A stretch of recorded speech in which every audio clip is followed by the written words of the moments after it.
نحمده ونصلي على رسوله الكريم أما بعد عن أنس رضي الله تعالى عنه أن النبي صلى الله عليه وسلم سئل عن الخمر تتخذ خلا وقال لا أو قال النبي صلى الله عليه وسلم صدق رسول النبي الكريم. அருமைக்குரிய சகோதரர்களுடைய பெரியவர்களே, இன்று நாம் பார்க்கக்கூடிய பாடம் மதுபானத்தை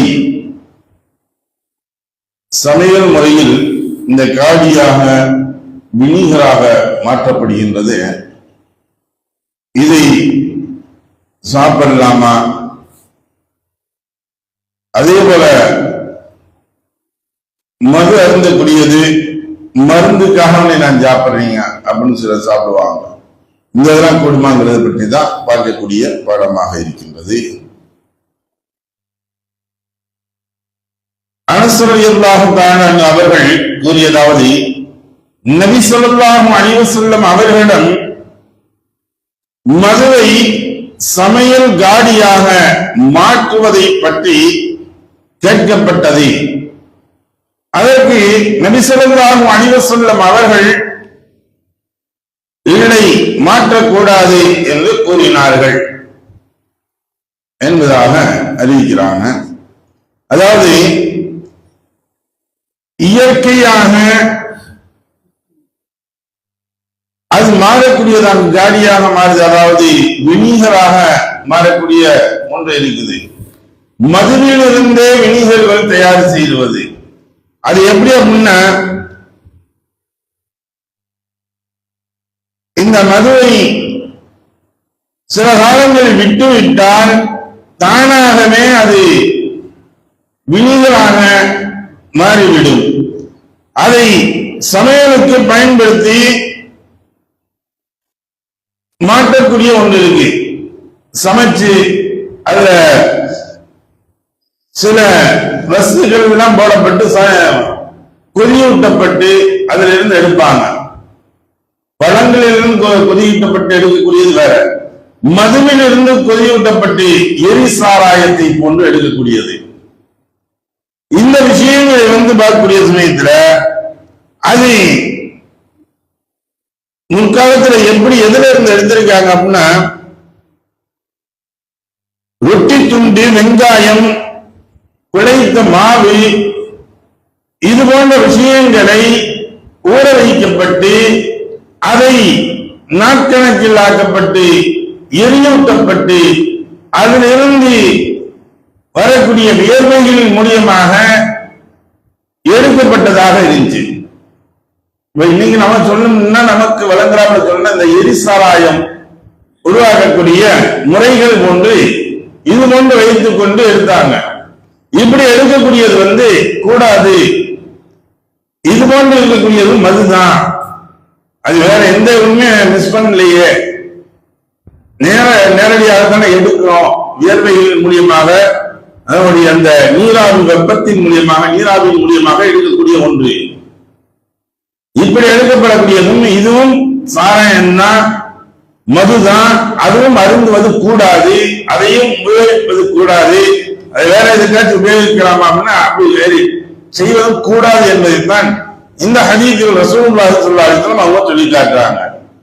அதே போல வாயில் இப்னு ஹுஜர் அல் ஹதரமி ரலியல்லாஹு தஆலா அவங்க கூறியதாவது, ரசூலுல்லாஹி ஸல்லல்லாஹு அலைஹி வஸல்லம் அவர்களிடம் தாரிக் இப்னு ஸுவைத் அல் ஜுஆபி ரலியல்லாஹு தஆலா அவங்க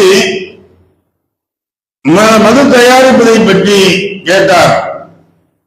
அப்ப நபி ஸல்லல்லாஹு அலைஹி வஸல்லம் அவர்கள் அதுவா அவ்வாறு மது தயாரிப்பதை தடை செய்தார்கள் அல்லது அதை வெறுத்தார்கள். அப்பொழுது தாரிக் ரலியல்லாஹு தஆலா அவர்கள் மருத்துவத்திற்காகவே அதை தயாரிக்கின்றேன் என்று கூறினார்கள். இவங்க உற்பத்தி செய்யக்கூடியதை எதுக்காக உற்பத்தி செய்யணும்னு சொன்னாங்க? நாங்க மருத்துவத்திற்காக செய்யறங்க அப்படின்னு சொன்னாங்க. சொன்னவே நபி ஸல்லல்லாஹு அலைஹி வஸல்லம் அவர்கள் சொன்னார்கள், அது மருந்தல்ல நோய் என்றார்கள்.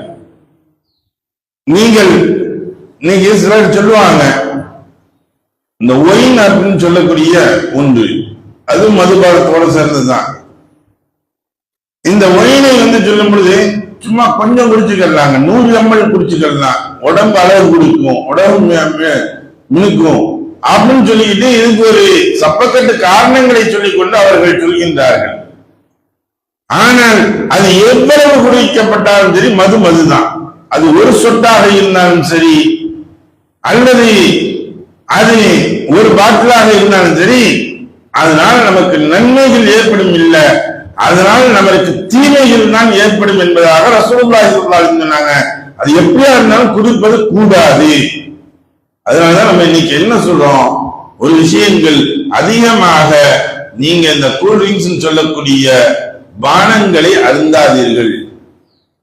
ஒவ்வொன்றும் இந்த சோடப்பெல்லாம் வாங்கி லிட்டர் கணக்கில் குடிச்சுக்கிட்டு இருப்பாங்க அதிகமாக.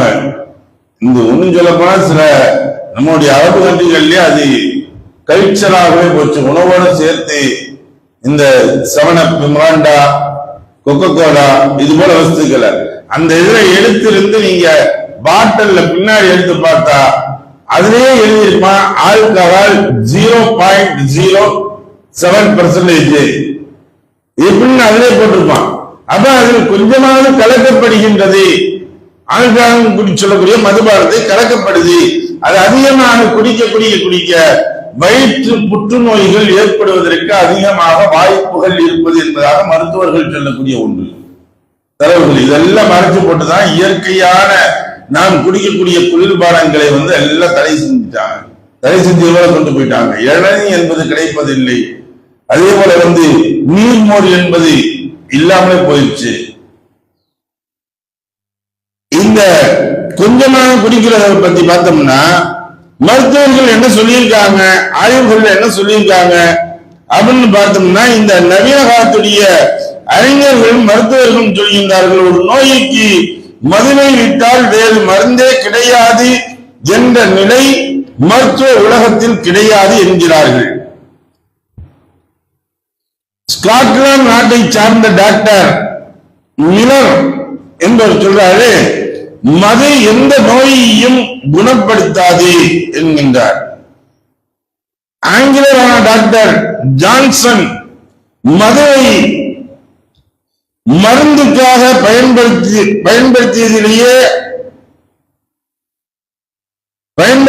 ஆக வேண்டும் என்ற கட்டாயம் இல்லை என்று அவர் சொன்னார்.